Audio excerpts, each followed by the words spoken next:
So we're already off course. So this kind of pissed me off. Harry has made these predictions about the trajectory of the galaxy using psychohistory, and yet he might be a quack. Let's take a look. See this node? That was the first crisis, the one you helped solve. Now we're advancing through time until today. The second crisis, right on our doorstep. We survived the first one. Only because of you. It was supposed to be me solving it, but I wasn't there, and the thing is, this one's even bigger than the last crisis. Watch. The blue line was the trajectory mankind was supposed to follow. So Harry came up with this beautiful psychohistory mathematics, which predicted the trajectory of humanity in the galaxy. And he put the foundation on the periphery to guide the galaxy along the blue path.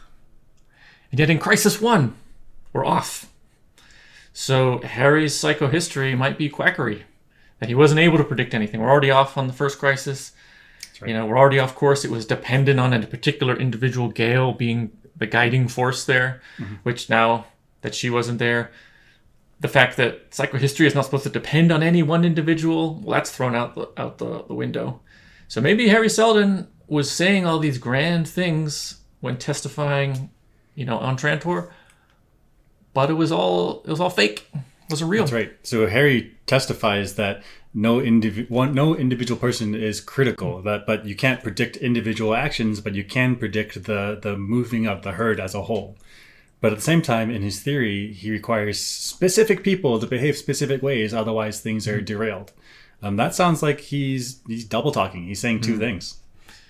Yeah, so he looks like he's not able to predict anything, and it does depend on individuals, and even specific important events like finding the Invictus, which that's a precipice. If that goes one way or the other, everything's gone. So Harry's psychohistory might be bunk. Doesn't this picture suggest that blue line is the way we want to go, right? Yeah. Red line is bad. Red line's bad. So that suggests that first crisis, didn't we fail it? And we're already on the bad track? Failed it. Bad track. And there's also no way that these nodes never branch back to the blue path. There's no option to get back to the good path.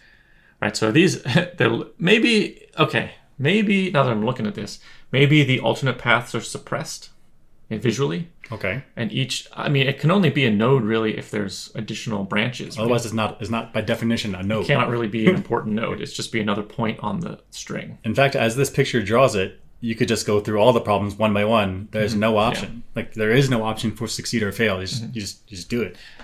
So maybe for each one of these nodes, the branches are suppressed visually, but if they turned on the branches on the prime radiant, it would show the branches. That must be, right? And the prime radiant is like, hey, look at all these bad options. Just the string of bad options. Absolutely, yeah. Follow the future Harry had accounted for. The red line is what's actually happened since the last crisis. That's where we really are. The plan's veering off course? Yes, this one. Call it the third crisis. It's a turning. Can you imagine planning, I'm going to drive to Georgia, and immediately you're like, I'm in Washington. I'm off course. Just I got this grand plan about how things work. Just immediately you're off. Yeah. Crisis 1, off course. Of course. Point. If it isn't handled, then there's crisis 4, 5, 1,000. If we don't start preparing for it. Isn't her a thing that she does prime numbers? That's right. 4, 5, 1,000. She could have picked a prime number. She could have picked several prime numbers. Is 1,001 a prime number? I don't know. 1001. Could be. I don't know. There are rules for it that I had to learn for the Jerry and then promptly forgot. Either way, she could have picked any random number. She chose not to pick prime. Yeah, what's going on with Gail? Did she wake up from her sleep correctly? I don't know. Maybe not. She's altered. She's been altered. Now, the Age of Darkness Harry predicted gets longer. How long? So long that it... Wait, the Age of Darkness that Harry predicted gets longer, but his predictions are bunk. Who cares? That's right. The future's wide open. That's right. Also, if you have a continuous, indefinite chain of crisis, isn't that kind of just normal life and okay?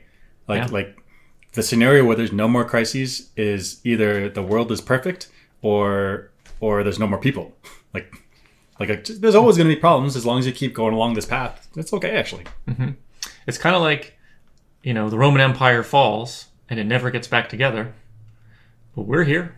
That's right. The world moved on. So maybe the Age of Darkness is just life. In fact, the continuance of crises means that people are around. That's right. That's actually not a bad thing. Right. Okay. Never end. Okay. Okay. So I think Harry's predictions are no longer important. That's right. So at this point, the future is wide open, and whoever, for individuals matter, and specific events have important implications for the future of humanity in the galaxy. So future's wide open at this point. I didn't read the books, so this is super fun for me. I read the books. I'm struggling. That's all I'll say. Super fun. I love this show. Super fun.